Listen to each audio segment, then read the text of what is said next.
I wasn't searching for anything that day, still messes with my head when I think about it.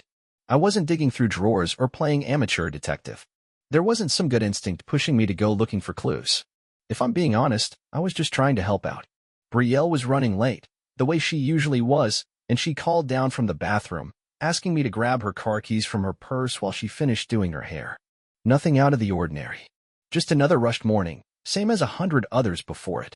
Her bag was the usual mess, a sort of organized chaos, if that's even a thing. Lipstick rolling around next to her wallet, crumpled receipts shoved in the corners, sunglasses halfway out of the case, and some gum that had clearly been there a while, still in foil. Honestly, I barely thought twice as I started digging through it. But then, my fingers brushed against something that didn't fit. Tucked into one of those deep, inner pockets was a single piece of paper, folded up real neat, like someone had taken care to place it there. It didn't feel like trash. It felt intentional. I don't even know why I opened it. Maybe just curiosity, or maybe it was something deeper I didn't want to admit at the time. I thought maybe it was a receipt she needed for a return, or something she meant to hold on to. But as soon as I unfolded it, something in the air shifted. My eyes caught this fancy cursive writing, Save On and Birch. Under that, it said Charlotte, Oregon. Right there. I paused.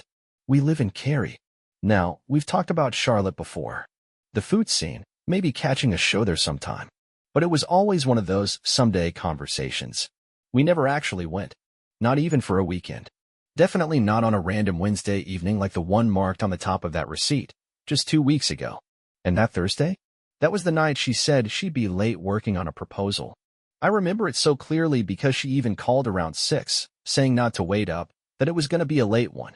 I made a frozen pizza, watched an old episode of Parks and Rec, and ended up falling asleep alone on the couch. She came home late, kissed me on the forehead, whispering that she didn't want to wake me. I looked down at the list of items on that receipt like I was reading a different language. Chapel Oak Reserve 2014-2015. That's nearly $500 for a single bottle of wine. Truffle chocolates, silk sheets, some kind of fancy cheese box, a linen candle. Even paid extra for gift wrapping labeled romantic. And then, in handwriting at the bottom, a little note. Thank you for your purchase. Come again soon. Red Heart Lovebirds. I sat there for a full minute just holding it, the sound in the room going weirdly quiet, like I'd been dropped underwater. My brain tried to spin it. Maybe she was planning something for our anniversary? But our anniversary's in October, and this was barely April. Way too early for that. And let's be real, this wasn't her style. Brielle liked nice things, yeah, but not like this. Not extravagant. Not romantic gestures with silk sheets and imported wine. With me, it was Costco Reds and throw blankets from Target. We had IKEA sheets. I once bought her a fancy candle from Misampmas, $1.25, and she laughed, said I was trying too hard. And cheese? If it wasn't in the Sanders and Grove Market deli section, it didn't make it to our fridge. Then I saw the time on the receipt. 7:38 p.m. That hit me hard. That's the exact moment she'd said she was still grinding away at the office. I remember because I'd texted her at 7:30, asking if she wanted leftovers. She'd replied, still grinding. Don't wait up. I didn't feel angry, not right away. It was more like something hollow cracked open inside me. A slow, cold sinking feeling. Confusion, dread, that weird numbness you get when you're just starting to realize something life-altering is about to unfold, and there's nothing you can do to stop it. I folded the receipt back up, put it right where I found it like nothing had happened. When Brielle came downstairs, still fiddling with her earrings and asking about her work folder, I handed her the keys and nodded. I played it cool. She kissed my cheek and said, "You're the best," like she always did. Only this time, those words didn't land. They didn't warm me up like they used to. That night, I lay in bed with my eyes wide open while she showered, then slipped under the blankets next to me. She smelled like lavender and vanilla, same scent she'd worn for years, but instead of comfort, all I could think about was who else might have smelled it recently. I didn't sleep. I just stared at the ceiling, replaying the receipt in my head over and over like a movie I didn't want to watch. The questions kept piling up. Why Charlotte? Who was the gift for? Why hide the receipt? And then the one that really got me, how much of what we had was even real, and how much had I just been too blind to see? I didn't ask her anything. Not that night. Not the next morning. Not even the day after that, when she leaned in to kiss me goodbye and mentioned she had a client brunch lined up. I told her good luck and smiled like nothing was wrong, like my whole world hadn't shifted 2 days earlier. I even made her coffee the way she liked it, extra cinnamon on top, just a splash of oat milk. She didn't notice that my hands were trembling when I handed her the mug. Didn't catch the way I stared just a second too long. There was a part of me that wanted to lose it right there at the kitchen table. To pull out that folded receipt, slap it down between us, and ask her to tell me exactly who she was that night. I'd pictured that moment a dozen different ways. The shock on her face. The stammering. The carefully layered lies starting to unravel. Watching her eyes dart around, looking for an excuse she hadn't rehearsed. But I didn't give her that, not yet. Not because I didn't want to, but because deep down, I knew I needed more than just a fight. I needed the truth. And I wasn't sure she'd hand it over that easy. So instead of confronting her, I started watching. Not like a cop in a movie, just noticing things I hadn't before. The small stuff. The way the air felt different when she walked into the room. How her answers got shorter, her laughs lighter, like she was trying not to give anything real away. Brielle's life had become a script, and for the first time, I was learning to read between the lines. She got more careful, more distant. She used to set her phone on the kitchen counter, face up, no big deal. Now it was always flipped over, tucked into her pocket, or left charging in the bedroom. Locked tight, buzzing with silence I wasn't allowed to hear. She'd flinch when it vibrated. Not dramatically, just a flick of her eyes, a twitch in her shoulders. Then she'd glance at it, lock the screen, and carry on like nothing had happened. But I was watching now, and that nothing started piling up. Girls' nights out became more frequent, once a week, sometimes twice, and the explanations got lazier. Vague names. Plans that didn't line up. I'd ask how it went just to see how she'd spin it. She'd smile too quickly, like she was trying to sell me something. Her eyes didn't match the grin. Oh, just catching up. The usual. One night she got in late, said they'd stayed out for drinks. But her lipstick looked freshly applied, like she'd redone it in a bathroom mirror. Her hair was too smooth, too styled for someone who'd been out laughing with friends. She dropped her heels in the corner, yawned like she was drained, and when I leaned in to kiss her goodnight, she tensed, just enough for me to feel it. Like guilt had a scent, and she was scared I'd breathe it in. She started smiling at her phone more often, soft and private little smirks I hadn't seen in a long time. Definitely not aimed at me.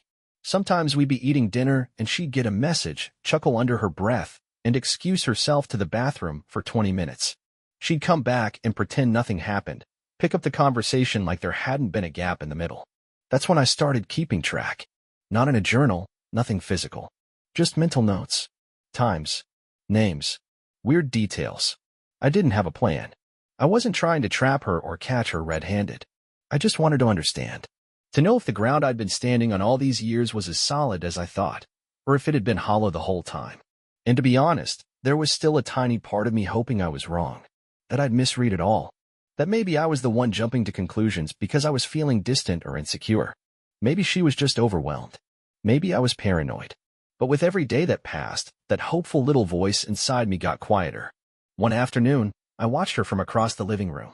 She was curled up on the couch, legs tucked under her, laptop open in front of her with some show playing in the background. When I knew she wasn't even paying attention to. Her phone lit up next to her. She glanced down, smiled at whatever she saw, then turned the screen away from me like it was second nature. That smile, it was soft, different, intimate. The kind of smile someone gives when they're thinking about a person who makes them feel seen. I hadn't gotten that look from her in months. Something funny? I asked, trying to sound casual. She looked up, almost like she'd forgotten I was in the room. Your phone? I said. You smiled. Oh, she replied, tucking a loose strand of hair behind her ear. Just a meme from Michelle. You know how she is. I nodded like I believed her, but I didn't. Michelle lives in Austin. I hadn't heard her name in half a year. Later that night, after she'd gone to bed, I stayed up alone, sitting in the dark. I stared at nothing, letting it all replay like a broken record. I felt like I was living with someone wearing my wife's face. She still said, "I love you," before bed. Still asked me about my day, still gave me the goodbye kiss in the morning. But it all felt rehearsed now, like she was just keeping the act going until she figured out how to exit without blowing it all up. What scared me the most wasn't just the thought of her being with someone else, it was how good she was at pretending she wasn't. The mask never really slipped. Not in a way most people would catch. To everyone else, we looked fine. We smiled in public. Took brunch photos. Still had those Halloween couple costumes in the photo albums. But I had started to see the cracks. The hesitation in her voice. The way she dodged things. And in all those little silences between what she said and what I knew, something heavy and dark started growing. The quiet truth that our marriage was already over. She just hadn't bothered to tell me yet. There's a certain kind of ache that comes from not knowing the truth but already feeling it in your bones. That's where I lived. In limbo. Weeks of pretending everything was fine while everything underneath was rotting. I needed answers. Not theories. Not guesses. Not that gnawing feeling in my chest. I needed hard proof, something I couldn't explain away. So I made a call. My cousin Derek and I grew up thick as thieves. We were basically brothers. He's not the type to talk much, but he's sharp, one of those guys who always seems to know more than he lets on. He spent years in private security before he shifted into freelance surveillance work. Divorces, custody cases, high-level corporate nonsense. Not the kind of gig you get into unless you're comfortable with a little darkness.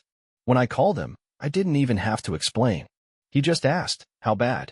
"Bad," I said. "But I need to be sure." "Then let's get you sure," he replied. The first night we followed her, it almost didn't happen. She told me she had a team happy hour after work, some kind of casual networking thing.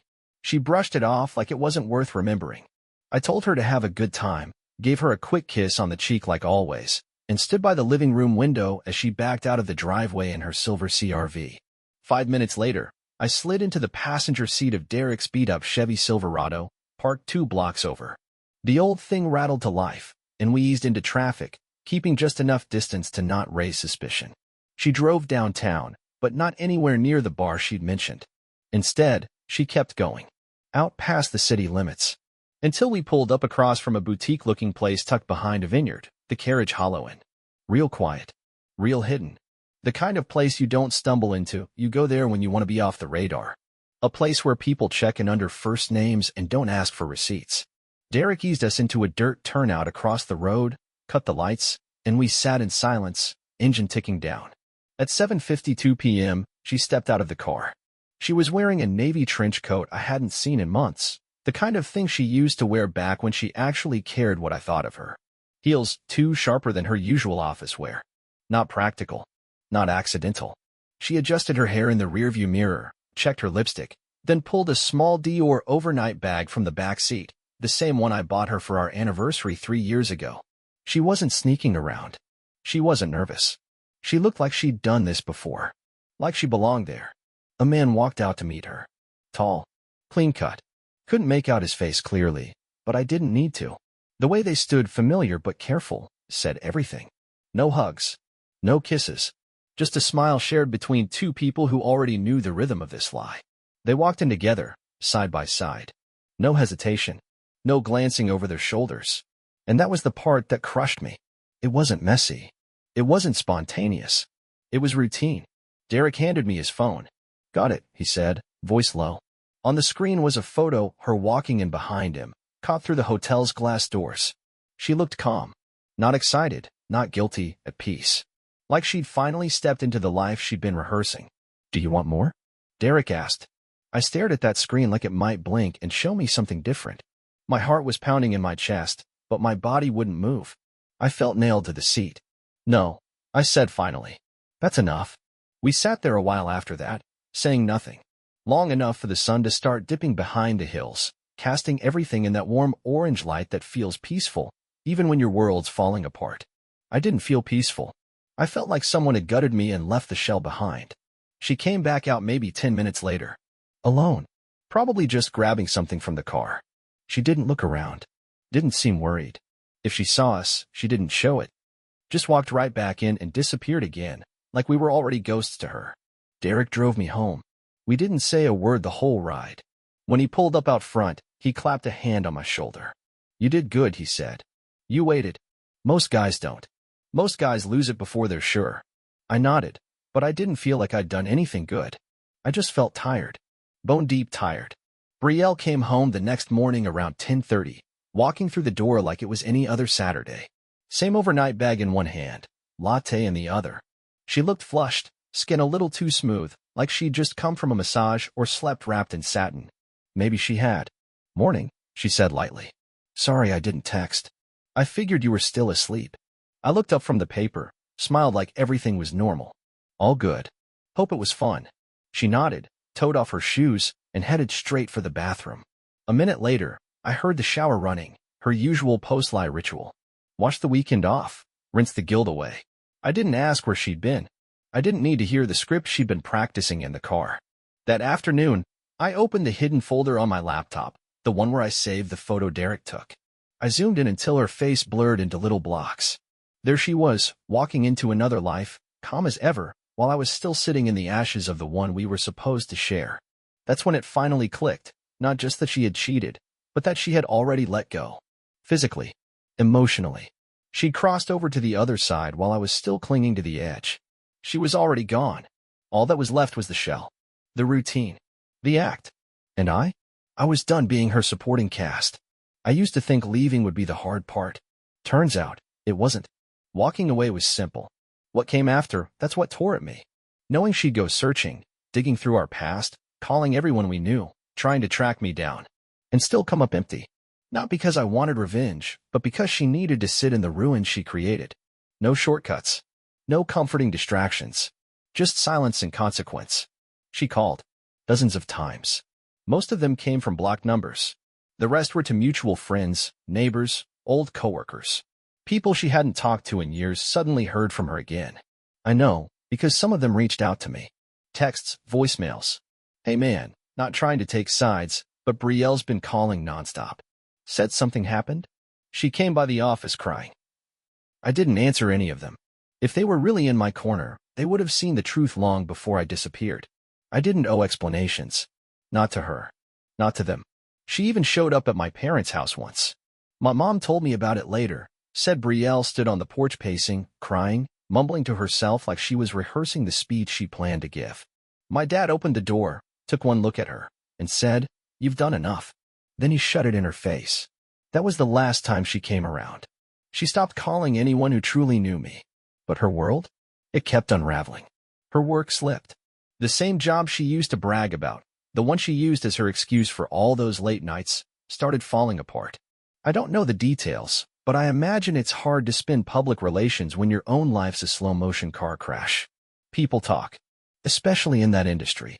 Her carefully built image cracked, and then it shattered. As for the guy, he didn't stick around. I don't know if he left a few weeks after I did, or if he just ghosted the moment things got real.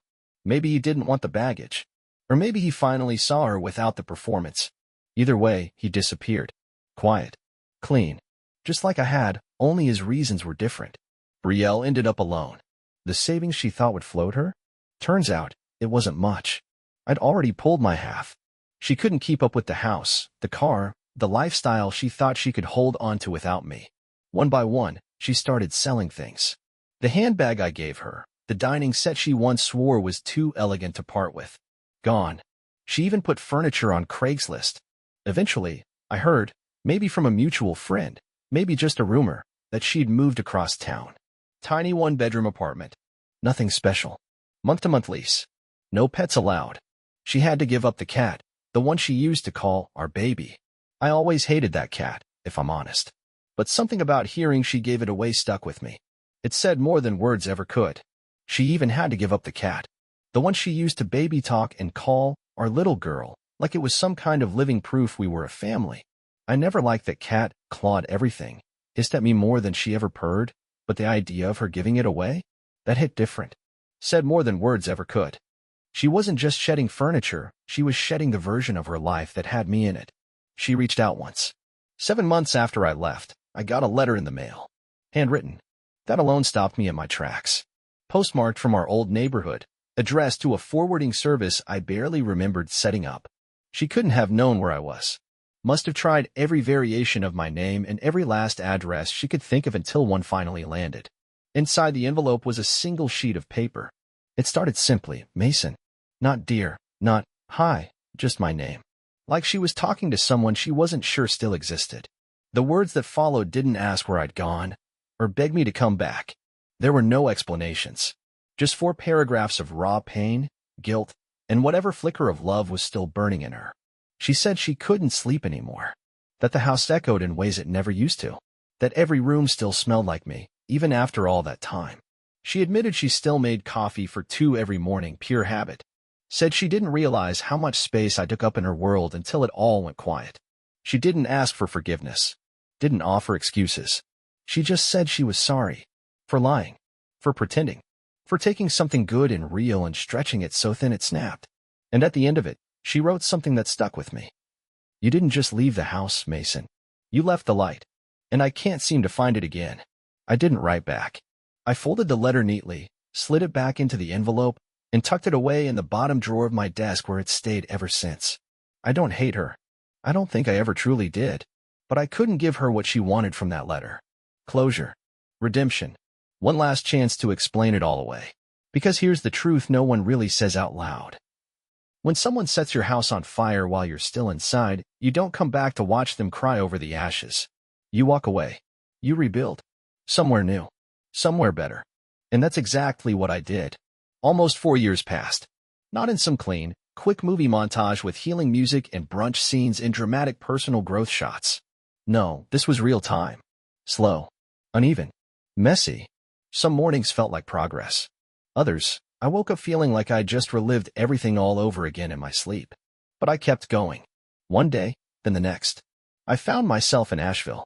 Took a job at a local garage. Nothing glamorous, nothing fancy, just honest work with my hands. Grease-stained shirts. Early mornings. Cold concrete floors and engine hums. And for the first time in a long time, I didn't feel like I was pretending to be someone I wasn't. Eventually, I met Jenna. She came in with a busted radiator, calm as could be, said she didn't want to be treated like she didn't know what a serpentine belt was. We laughed. Then we talked. And we kept talking. Coffee turned into walks. Walks turned into late-night chats, then dinners. And slowly, without realizing it, I stopped bracing for the fall. I wasn't waiting for the catch. Jenna didn't come with games or smoke and mirrors. No sudden cold shoulders. No secret apps or stories with holes. She wasn't flashy. Didn't wear designer or anything. She didn't try to impress with charm, she just was. Present. Grounded. The kind of woman who listens when you speak and says what she means. The kind who tells the truth, even when it stings a little. Especially then. We got married at the courthouse on a rainy Tuesday morning. Just the two of us and a couple of close friends. No expensive rings with history behind them. No staged photos. No recycled promises. Just a quiet vow between two people who'd lived enough life to know what really mattered. Honesty. Always. I thought I'd finally put the past behind me. And maybe I had, until one night, life decided to test that. My new job had picked up a small fleet contract with a local company, ironically, Jenna's. They were hosting a holiday mixer downtown. Nothing fancy.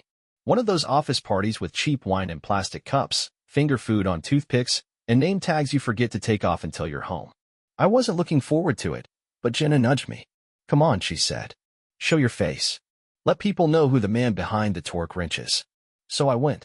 We stood by the catering table, laughing about how dry the meatballs were, placing silent bets on who was going to get too tipsy and start oversharing. I had just reached for a mini quiche when I felt it, that strange shift in the air. That pull. You know when you can feel someone looking at you? I turned, and there she was. Brielle. Standing near the registration desk like a shadow out of my past, half in the light, half out of it. She was holding a coat that looked 2 winters old, face drawn tight with an expression that cracked something in me I didn't even realize was still there. She looked smaller. Not thinner in the way she used to aim for, but worn down. Life had clearly taken more from her than it ever gave back. Her hair was tied back. Her heels scuffed. And her eyes, those once playful, secret-keeping eyes, looked completely hollow. She froze when she saw me. For half a second, I thought she might try to pretend she hadn't. But she didn't. Her face crumpled. Fully. Her hand shot up to her mouth, and her eyes flooded. No blinking it back. She just stood there like she didn't know how to move. Jenna gently touched my arm. You okay? I nodded. Yeah, just someone I used to know. Brielle's eyes shifted to Jenna. I saw it in her face. The realization. She took in the whole scene, me standing there calm, relaxed, Jenna leaning into me, that wedding band on her finger, the one that didn't come from her. And in that split second, I saw the change. Shock. Hurt. Something close to regret. And finally, a kind of quiet acceptance. But I didn't flinch. I didn't wave. Didn't nod. Didn't give her a polite smile or a pity look. I turned back to Jenna and said something dumb about the quiches being better than expected. We moved on. Brielle stayed right where she was, trapped in a memory that no longer belonged to her. That was the last time I saw her. I don't know where she is now. Maybe she moved. Maybe she didn't. I don't check. I don't wonder. Because here's the thing.